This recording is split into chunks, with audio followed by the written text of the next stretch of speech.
दिल्ली के chief secretary के साथ मारपीट के मामले में आज वजीर आला अरविंद केजरीवाल और नायब वजीर आला मनीष सिसोदिया के दिगर 11 लीडरों को अदालत ने बड़ी राहत दी है। चीफ सेक्रेटरी अंशु प्रकाश के साथ मुबैना तौर पर मारपीट मामले में आप हुकूमत के इन तमाम लीडरों के खिलाफ चार्जशीट दाखिल की गई थी। लीडरान पर इल्जाम था कि उन्होंने एक प्रोग्राम के दौरान अंशु प्रकाश से मारपीट की है। अदालत ने दिल्ली की पटियाला हाउस कोर्ट ने इन तमाम को जमानत देते हुए कई शराइत भी इन पर लगाई हैं और इस दरमियान कहा गया है कि ये गवाहों से छेड़छाड़ ना करें और साथ ही साथ बैरूनी ममालिक के दौरे पर भी तफसीलात और उस पर पाबंदी की बात दिल्ली की पटियाला हाउस कोर्ट ने कही और साथ ही साथ 50-50 हजार रुपए मुचलके के बाद इन तमाम को जमानत दी है। छुट्टी पर भेजे गए सीबीआई डायरेक्टर आलोक वर्मा के घर के बाहर से 4 मुश्तबा अफराद को पकड़ा गया है। सुबह 7:30 बजे 4 अफराद घर के बाहर मुश्तबा तौर पर घूम रहे थे। आलोक वर्मा के निजी सिक्योरिटी गार्ड इन्हें पकड़कर घर के अंदर ले गए। चारों मुश्तबा अफराद की शनाख्त कर ली गई है, जिनके नाम धीरज, प्रशांत, अजय और विनीत गुप्ता बताए गए हैं। बताया जा रहा है कि मुश्तबा अफराद ने खुद को आईबी से बताया है। पुलिस चारों से पूछताछ कर रही है।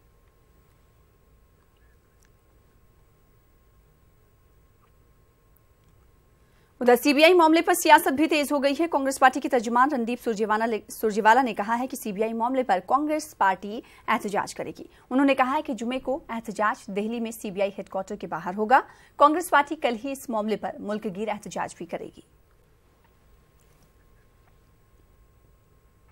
असेंबली इंतखाबात के सियासी माहौल में पार्टी में जान फूंकने के लिए कांग्रेस सदर राहुल गांधी अपने 2 दिनों के राजस्थान के दौरे पर हैं। इस दौरान राहुल गांधी ने कोटा में अवामी रैली से खिताब किया। उन्होंने मोदी हुकूमत पर हमला बोलते हुए कहा कि बीजेपी ने बेटी बचाओ बेटी पढ़ाओ का नारा दिया था, लेकिन उसी के एमएलए ने उत्तर प्रदेश में एक खातून की इस्मत रेजी की है।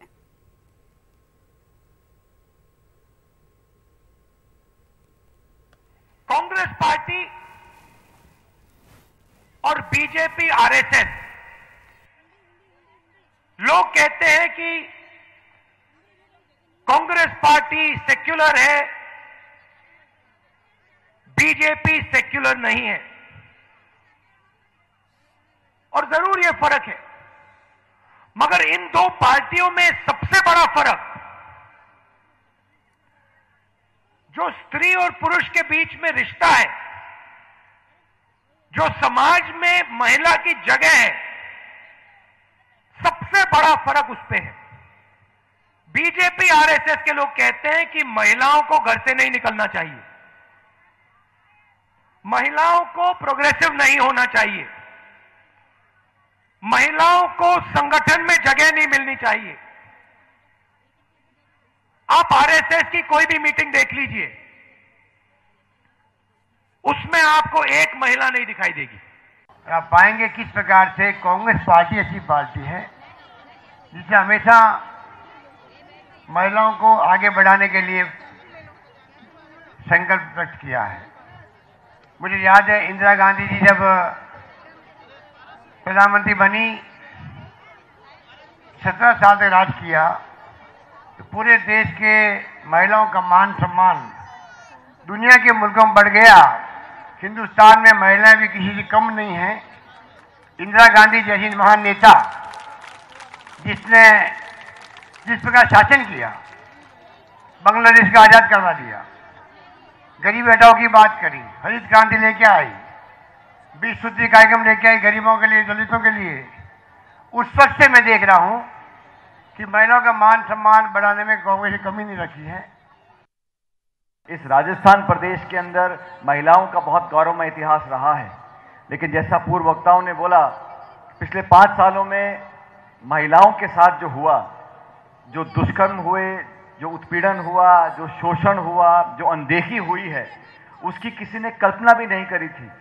क्योंकि स्वाभाविक रूप से जब महिला मुख्यमंत्री होती है तो लोग उम्मीद करते हैं कम से कम महिलाओं की सुरक्षा, महिलाओं के मान सम्मान की रक्षा करने की जिम्मेदारी वो निभाएंगी।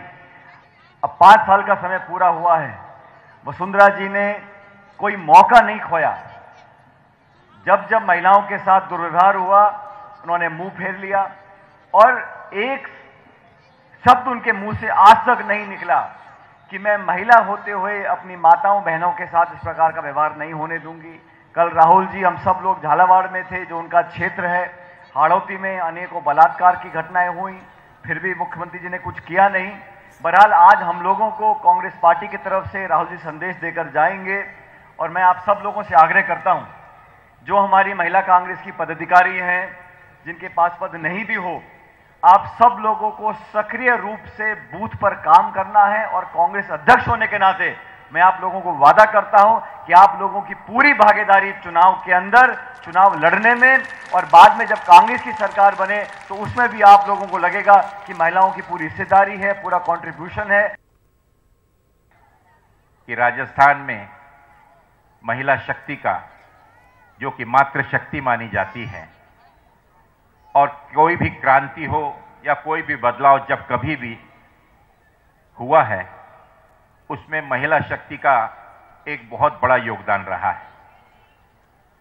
आज जैसा सुष्मिता जी ने कहा कि राजस्थान में हमारी महिला मुख्यमंत्री होने के बावजूद भी आज किस प्रकार से राजस्थान की महिलाएं त्रसित हैं, शोषित हैं और किस प्रकार से उनके ओर पूर्ण रूप से दुर्लक्ष्य किया जा रहा है, ये हम सब लोगों के लिए बहुत ही शोचनीय और एक निंदनीय बात है। सीबीआई मामले में सुप्रीम कोर्ट समाअत के लिए तैयार है। सुप्रीम कोर्ट के वकील प्रशांत भूषण की अर्जी पर सुप्रीम कोर्ट समाअत के लिए तैयार है। आपको बता दें कि अर्जी में एसआईटी जांच की मांग की गई है। राकेश अस्थाना समेत सीबीआई अफसरान के खिलाफ जांच का इस अर्जी में मुतालबा किया गया है।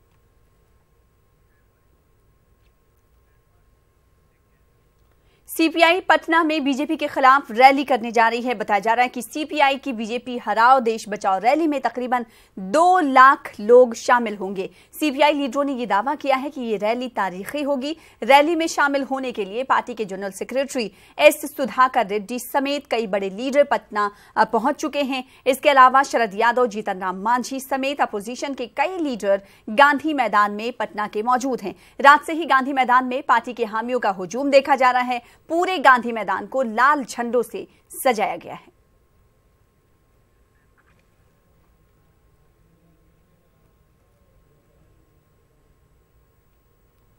आगे बढ़ेंगे। बाबरी मस्जिद के मुद्दे इकबाल अंसारी को एक धमकी भरा खत मिला है। यह खत स्पीड पोस्ट के जरिए उनके घर के पते पर सुल्तानपुर से भेजा गया है। खत में इकबाल अंसारी से बाबरी मस्जिद से दस्तबरदार होने के लिए कहा गया है और बाबरी मस्जिद केस की पैरवी करने से बाज रहने के लिए कहा गया है। ऐसा ना करने की सूरत में इकबाल अंसारी को संगीन नतायज की धमकी दी गई है। सूर्य प्रकाश सिंह नामी शख्स ने सुल्तानपुर यूपी से यह खत भेजा है। पुलिस ने खत अरसाल करने वाले शख्स को गिरफ्तार भी कर लिया है। इसके साथ ही इकबाल अंसारी की सिक्योरिटी बढ़ा दी गई है। इस मामले में हमारे नुमाइंदे ने बात की बाबरी मस्जिद केस के मुद्दे इकबाल अंसारी से। अयोध्या में बाबरी मस्जिद के मुद्दई इकबाल अंसारी के आवास पर और इनको एक धमकी भरा पत्र मिला है। जानते हैं क्या है पूरा मामला और क्यों दी गई है इनको धमकी। इकबाल भाई, आपको धमकी दी गई है, क्या है पूरा मामला? हम मुद्दई बाबरी मस्जिद हैं और मुकदमा सुप्रीम कोर्ट में है। इसमें साफ लिखा हुआ है कि बेवजह जो है आप जो है मुकदमा लड़ रहे हो, इससे हट जाओ वरना सीमा पार खदेड़ दिए जाओगे।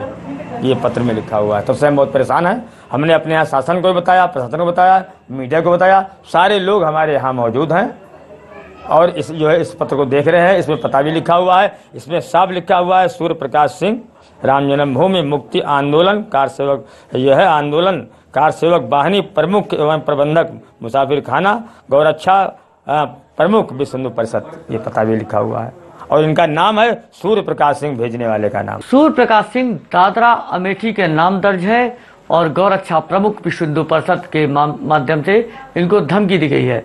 ऐसे में यहाँ पर प्रशासन के कुछ लोग आ गए हैं।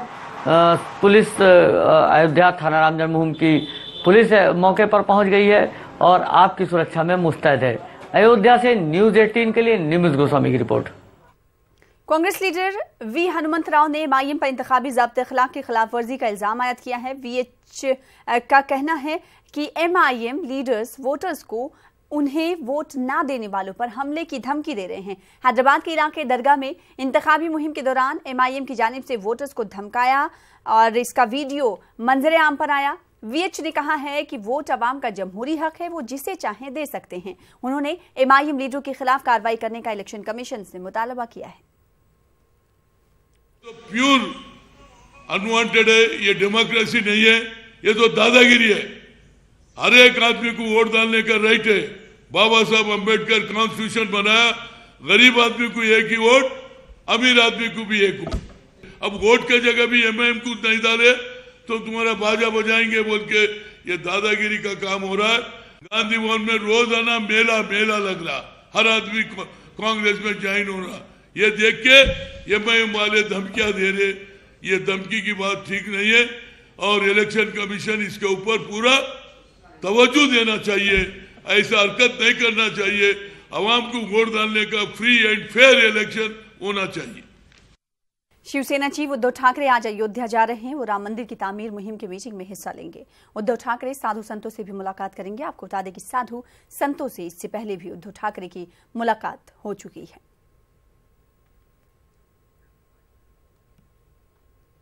जम्मू कश्मीर के जिला बारामुल्ला के अठूरा करेरी इलाके में सिक्योरिटी फोर्सेज और मिलिटेंटों के बीच इनकाउंटर जारी है। इलाके में मिलिटेंटों की मौजूदगी की इत्तला मिलने के बाद सिक्योरिटी फोर्सेज ने इलाके को मुहासरे में लिया और सर्च ऑपरेशन शुरू किया। इस इनकाउंटर पर बारामुल्ला के SSP इम्तियाज हुसैन ने कहा है कि तलाशी मुहिम के दौरान मिलिटेंटों ने फोर्सेज पर गोलियां चलाई। बताया जा रहा है कि इनकाउंटर साइट के नजदीक आम शहरियों और फोर्सेस के बीच झड़प भी हुई है। अभी भी वक्फे से गोलियों का तबादला, गोलियों का सिलसिला जारी है। उधर इनकाउंटर के चलते जिला बारामुल्ला में मोबाइल इंटरनेट खदमात मुअत्तल कर दी गई हैं।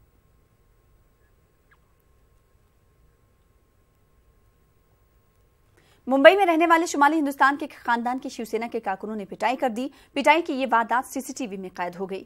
आपको दिखाएंगे ये तस्वीरें जिसमें शिवसेना के कारकुन सरेआम एक ही खानदान के लोगों को पीटते हुए दिखाई दे रहे हैं। टीवी स्क्रीन पर तस्वीरें हैं। इस सिलसिले में FIR दर्ज कर ली गई है।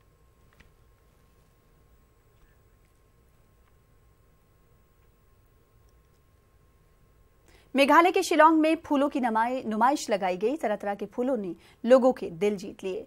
एग्री हॉर्टिकल्चरल सोसाइटी की जानिब से इस नुमाइश का एहतमाम किया गया था। इस नुमाइश का मकसद लोगों को फूलों के कारोबार के लिए उनकी हौसला अफजाई करना है।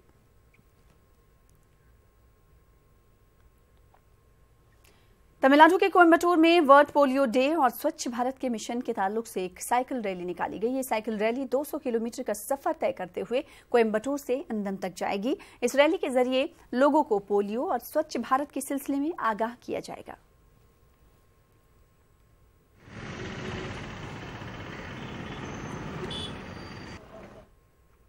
उत्तर प्रदेश के मेरठ में एक खातून वकील ने पुलिस स्टेशन में जमकर हंगामा किया। ये खातून शराब के नशे में थी। खातून को काबू में करने के लिए पुलिस को काफी मशक्कत करनी पड़ी।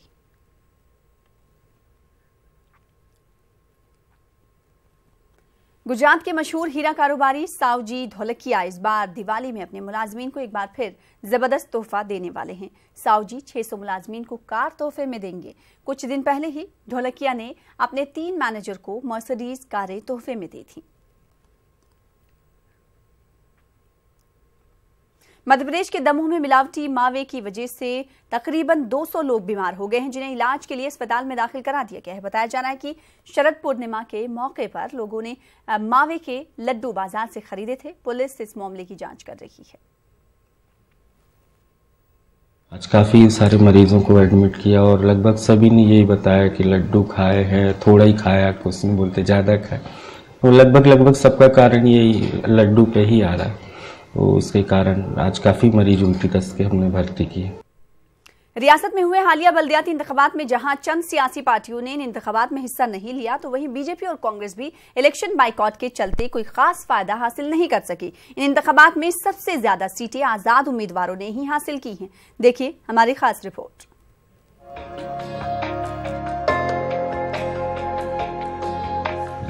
वादी कश्मीर के कस्बा पांपुर और दीगर इलाकों के लोग जाफरान की खेती से रोजी रोटी कमाते हैं। इस मौसम में कस्बा पांपुर में हर तरफ जाफरान के फूल नजर आते थे, लेकिन गुज़िश्ता कई सालों की तरह इस साल भी जाफरान की पैदावार में नुमाया कमी की वजह से मकामी किसान मायूस नजर आ रहे हैं। मकामी किसानों और माहिरीन का कहना है कि वक्त पर बारिश और इरिगेशन न होने की वजह से ऐसी सूरत हाल पैदा हो गई है। उन्होंने कहा कि 8 साल कबल महकमे ज़राअत ने आपाशी के लिए बोरवेल बनाए थे। तो रियासत की तस्वीरें आपको दिखाएंगे। हालिया बल्दियाती इंतखाबात हुए थे जहां पर चंद सियासी पार्टियों ने इंतखाबात में हिस्सा नहीं लिया था, तो बीजेपी और कांग्रेस भी इलेक्शन बाइकॉट के चलते कोई खास फायदा हासिल नहीं कर सकी। जी हम बात कर रहे हैं रियासत जम्मू कश्मीर की। यहां पर हालिया बल्दियाती इंतखाबात मुनक्किद हुए थे। इस हवाले से देखिए हमारी खास रिपोर्ट।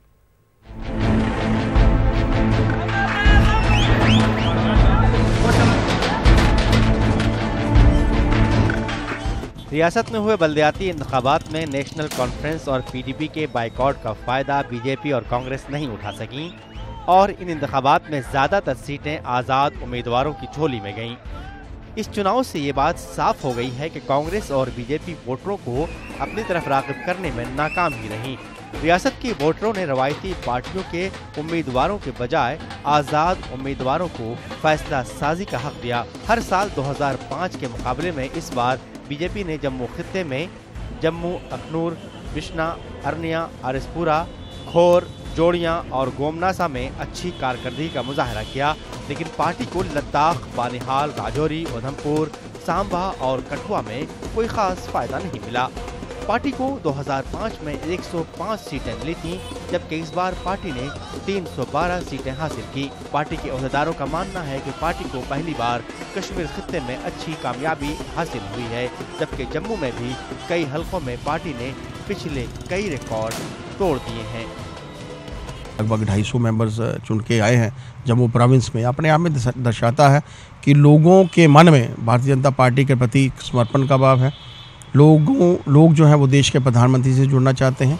दूसरी जानिब कांग्रेस भी जम्मू में कुछ बेहतर करने में नाकाम ही रही।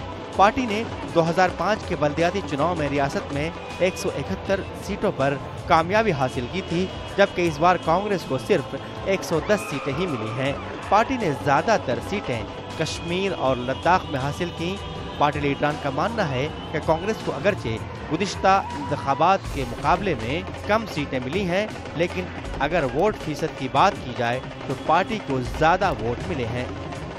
Bharatiya Janata party Jammu municipal corporation में ज़रूर उनका आंकड़ा बढ़ गया, लेकिन वोट परसेंटेज उनका मीडिया रिपोर्ट देखिए 50% डाउन हो गया। कांग्रेस को आंकड़ों में कमी जरूर आई, लेकिन हमारा वोट प्रतिशत बहुत हद तक बहुत बढ़ गया।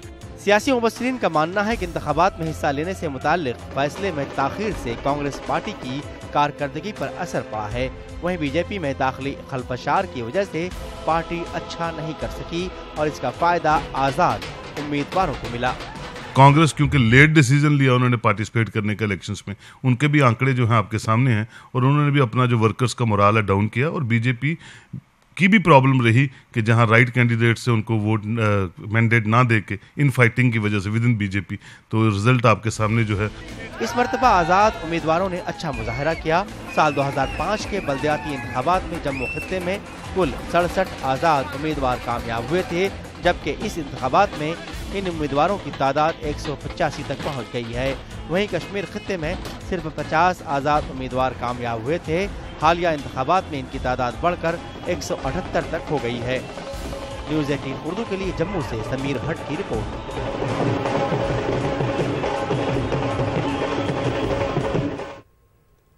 और अब रुख करेंगे बैनुल-अक़वामी खबरों का। सहाफ़ी जमाल खाशोगी कत्ल मामले में सऊदी अरब के वली अहद मोहम्मद बिन सलमान ने पहली बार बराह रास्त बयान दिया है। सलमान ने कहा है कि जमाल खाशोगी के कत्ल में मुलव्विस तमाम मुजरिमों को सजा दी जाएगी। उन्होंने इस बात का ऐलान रियाद में एक कॉन्फ्रेंस में किया। उन्होंने कहा कि ये जुर्म तमाम सऊदियों के लिए बाइस तकलीफ है। उन्होंने ये भी कहा कि वो तुर्की के साथ कभी भी ताल्लुकात खराब नहीं होने देंगे। सऊदी अरब ने पाकिस्तान को 1 साल के लिए $3 बिलियन देने पर इत्तेफाक किया है, ताकि पाकिस्तान को दरपेश माशी बहरान पर काबू पाने में मदद मिल सके। इसके अलावा पाकिस्तान को दरामद शुदा तेल की कीमत अदा करने में भी छूट दी गई है। ज़राए ने पाकिस्तानी हुकूमत के हवाले से बताया है कि इन सऊदी इक़दामात का मकसद पाकिस्तान को करंट अकाउंट्स के सिलसिले में दरपेश माली मुश्किलात से निकलने में मदद देना है। पाकिस्तान और सऊदी अरब के दरमियान ये मुआहदा एक ऐसे मौके पर सामने आया है जब पाकिस्तानी वज़ीर-ए-आज़म इमरान खान सऊदी दारुल हुकूमत रियाज में होने वाली सऊदी सरमायाकारी कॉन्फ्रेंस में शरीक हैं। इस कॉन्फ्रेंस का कई आलमी रहनुमाओं ने बायकॉट किया है, जिसकी वजह सऊदी सहाफ़ी जमाल खाशोगी की इस्तांबुल में सऊदी सिफारतखाने के अंदर होने वाली हलाकत है। सऊदी अरब ने हाल ही में ये तस्लीम किया है कि खाशोगी काउंसिल खाने में होने वाली लड़ाई के दौरान मारे गए थे। ताहम अभी तक इस बारे में तफ्तीश का सिलसिला जारी है। ज़राए के मुताबिक पाकिस्तान की वज़ारत ख़ारिजा की वेबसाइट पर जारी होने वाले बयान में कहा गया है, इस बात पर इत्तेफाक हुआ है कि सऊदी अरब 3 बिलियन अमेरिकी डॉलर्स माली अदायगियों में तवाज़ुन के लिए मदद के तौर पर 1 साल के लिए जमा कराएगा। इस बयान में मजीद कहा गया है कि इस बात पर भी इत्तेफाक हुआ है कि सऊदी अरब तेल की दरामदात की मद में 3 बिलियन अमेरिकी डॉलर्स के बराबर तक रकम का उधार करेगा। पाकिस्तानी वज़ारत ख़ारिजा की तरफ से जारी होने वाले बयान के मुताबिक ये इंतजाम 3 बरस तक के लिए मौजूद रहेगा, ताहम इसकी मुद्दत बढ़ाई भी जा सकती है। कॉन्फ्रेंस में शिरकत से पहले इमरान खान कह चुके हैं कि पाकिस्तान के माशी बहरान से निपटने के लिए वो IMF से कर्ज लेने की बजाय दोस्त मुल्कों का दरवाजा खटखटाने को तरजीह देंगे। इमरान खान ने वज़ारत उज़्मा का ओहदा संभालने के बाद अपने पहले दौरे के लिए सऊदी अरब का ही इंतखाब किया था और दौरे के बाद वज़ीर इत्तलात फवाद चौधरी ने इस्लामाबाद में प्रेस कॉन्फ्रेंस से खिताब करते हुए कहा था कि सऊदी अरब वो पहला मुल्क है जिसे पाकिस्तान ने चीन और पाकिस्तान के दरमियान जारी मंसूबे CPEC में तीसरा पार्टनर बनने दावत दी है। ताहम बाद में हुकूमत ने अपने मौक़िफ़ को तब्दील किया था, लेकिन सऊदी अरब के एक आला सतह के वफ़द ने पाकिस्तान का दौरा किया था ताकि सरमायाकारी के मंसूबों पर बात हो सके। लेकिन इस दौरे के बाद दोनों ममालिक के दरमियान सरमायाकारी या इमदादी पैकेज के बारे में कोई वाज़ेह ऐलान नहीं किया गया था। Bureau report, news 18 Urdu. सरकारी मदरसे वैसे ही मुश्किलात से दो चार रहते हैं, लेकिन अगर जानबूझकर मदरसे का ग्रांट बंद कर दिया जाए तो क्या कहेंगे आप? राजस्थान के सरकारी मदरसों के साथ महकमे तालीम का कुछ ऐसा ही रवैया है। आप देखें रिपोर्ट और मुझे दें इजाजत। आदाब।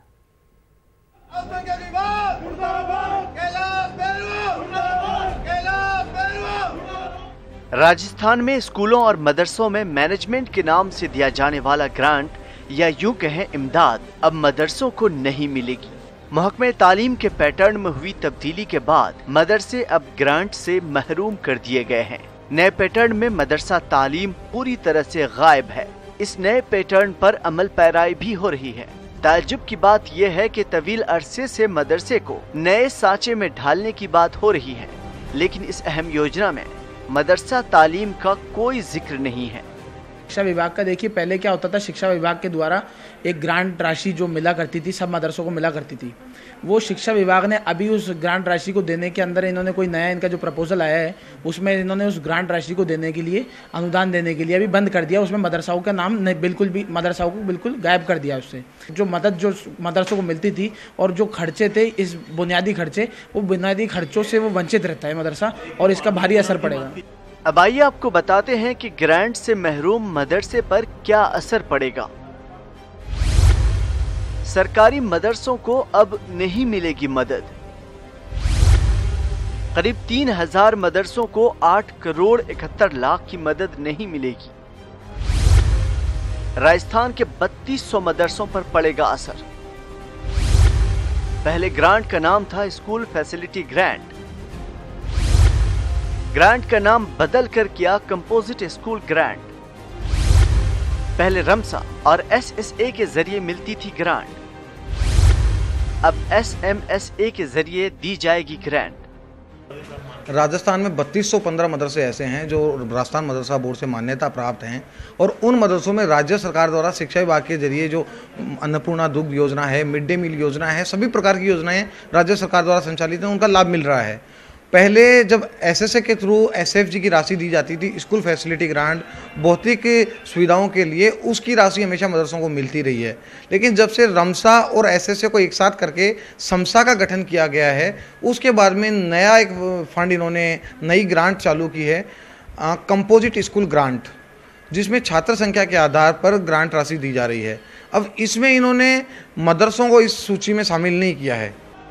मदरसा बोर्ड ने महकमे तालीम को खत लिखा है और ये वाज़ेह किया है कि अगर मदरसों को माशी तौर पर नजरअंदाज किया गया तो मदरसों को किन दुश्वारियों का सामना करना पड़ेगा। इससे पहले 3000 मदरसों को 8 करोड़ 71 लाख की मदद मिलती थी, लेकिन अब ये रकम नहीं मिल सकेगी। अब ये देखने वाली बात होगी कि इस अहम इमदाद से मदरसों को महरूम रखना बंद किया जाएगा और इंतजामिया मदरसों की जरूरत पर गौर करेगा या नहीं।